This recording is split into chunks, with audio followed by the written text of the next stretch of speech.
dismayado ang Liberal Party. Buhay pa pala itong Liberal Party. No? Dismayado sila sa naging decision dito sa pronouncement po ni Pangulong Bongbong Marcos patungkol po dito sa International Criminal Court or ICC investigation. Kasi kahapon, di ba, naglabas po ng stance niya ng perception pa, ng take po ng ating presidente dito po sa ICC, di ba? Sabi niya hindi tutulong ang gobyerno sa anumang investigasyon na gagawin po ng ICC dahil wala silang jurisdiction, etc. etc.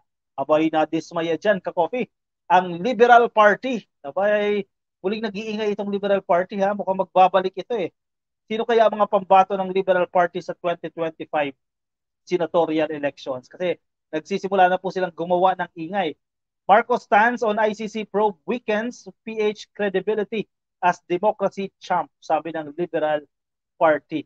Ayan, bumaba daw po o nang gumina daw po ang kredibilidad ng Pilipinas dahil sa naging opinion, sa naging stance ni Pangulong Bongbong Marcos dito po sa investigasyon po ng ICC. Agree ba kayo dyan? Sa coffee? I beg to disagree. Walang basis. May basis ang ating presidente dito kung bakit sinasabi niya na walang jurisdiction, malinaw, gumagana ang ating justice system. Kung pupunta ang ICC investigators dito, pwede, di ba? Bilang turista or bilang private individual, not bilang prosecutors ng ICC. Hindi matanggap ng Liberal Party yan. The Liberal Party of the Philippines, o LP, has expressed concern and disappointment. So dalawa yan ha. Nababahala daw po sila, totoo bang nababahala sila at nadi-disappoint po sila over the statement of President Ferdinand Marcos Jr. that the International Criminal Court has no jurisdiction in the Philippines and is a threat to the country's sovereignty. Yan ang kinakagalit nila dito eh. Dito sila nadi-disappoint eh sa pahayag na ito ni Pangulong Bongbong Marcos kahapon. Marcos Jr. also instructed police personnel and local government units not to cooperate with the representatives of the international body. Sinabihan niya ang DILG dito. Ang DILG, kumikilos na rin dito ka-coffee, no? At sinasabi naman ni Ben Harabalos, ang secretary po ng DILG, na susundin nila yung direction ni PBBM, which is dapat lang. Di ba? Yun talaga yung track. Mahirap yung marami nagdidikta eh. Isa lang ang nagdidikta dapat, ang presidente. His pronouncement disregards the legitimate concerns of the families of thousands killed in the anti-illegal drug campaign of the Duterte administration, the LP said Wednesday. Hindi naman siguro, di ba? Kasi pwede naman nila i-file yan sa Philippine court. At yun ang sinasabi natin, kung totoo man, assuming man, nandito po yung mga ICC prosecutors, pero as private individuals na nagpapabalik-balik daw sa mga law firms, pwede siguro nila bigyan ng technical assistance, tulungan itong mga allegedly mga pamilya ng biktima na palakasin yung kanilang kaso sa Philippine court, di ba? Kasi malinaw naman eh, nagumagana yung ating justice system. So pwede ganong route. Huwag lang sila papahuli, di ba? Kumbaga, tulungan ninyo yung mga allegedly biktima nitong war on drugs. Palakasin yung kaso ninyo, patibayin yung mga kaso para mapakulong ang dapat mapakulong. Pwede ganyang route yan, di ba?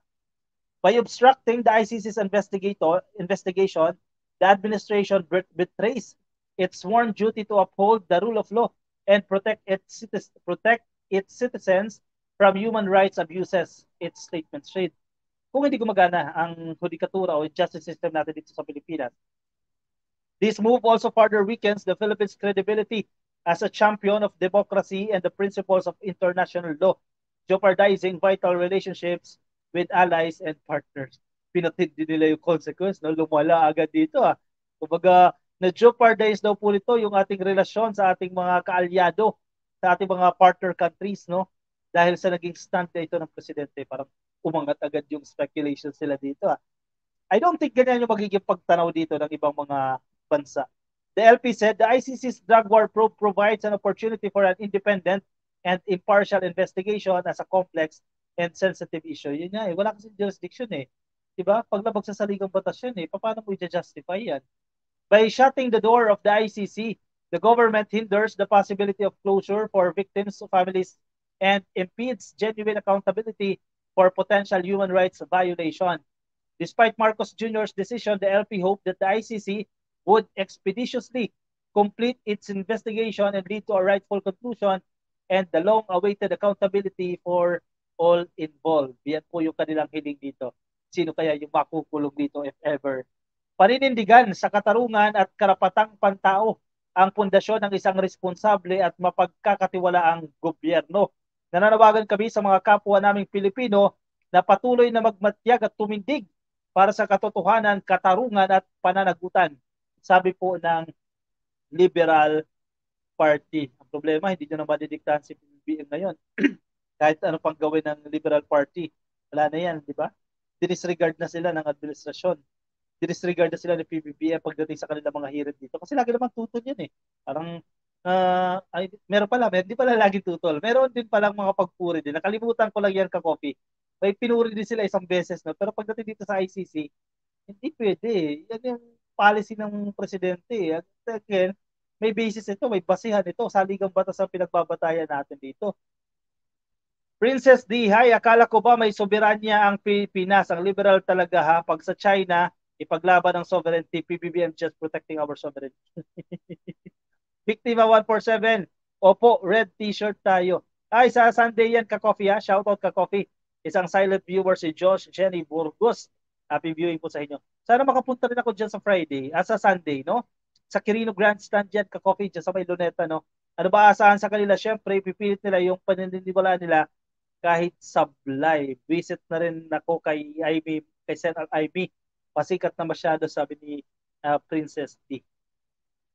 Lizelle Tanaka, good evening ka-coffee. Hello sa inyo kay Eduardo Yape. Akala siguro ni Super Ate, sisikat siya sa ginagawa niya. Akala niya lang yan ka-coffee. Joel De Jongoy, shoutout po sa inyo kay Rosalina Garcia. Happy viewing po sa inyo kay Floyd Balancio. Sa Facebook din po, happy viewing po sa inyong lahat ka-coffee.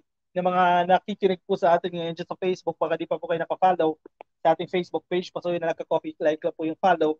At kung nasa YouTube po kayo, ay i-click lang po ang subscribe. Alright? Sa linggo ha, ito, linggo na ka-coffee, alas 6 po ng hapon. Yan, sa mga gusto pong dumalo dito sa kick-off rally ng bagong Pilipinas, magaganap po yan dyan sa Quirino Grandstand. Itong linggo na po yan. Ako, magkita-kita tayo dyan. Sana makarating ako dyan kasi may hinihintay pa akong schedule, no? Sana makarating tayo dyan.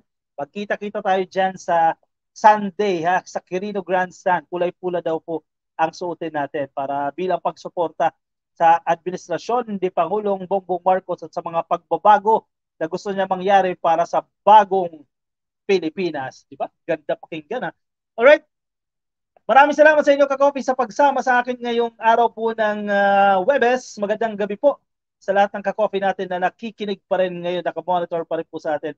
Thank you ka-coffee sa laging pagtutok sa ating live stream. Nasa Facebook po kayo, pasuyo na lang po nasa taas, i-click nyo lang po yung follow o kaya like no sa ating Facebook page at kung nasa YouTube kayo, ay pasuyo lang din, click lang po ang subscribe. Alright, sige. Paalam sa inyo ka-coffee. Ingat po kayo. Good night everyone. Bye-bye.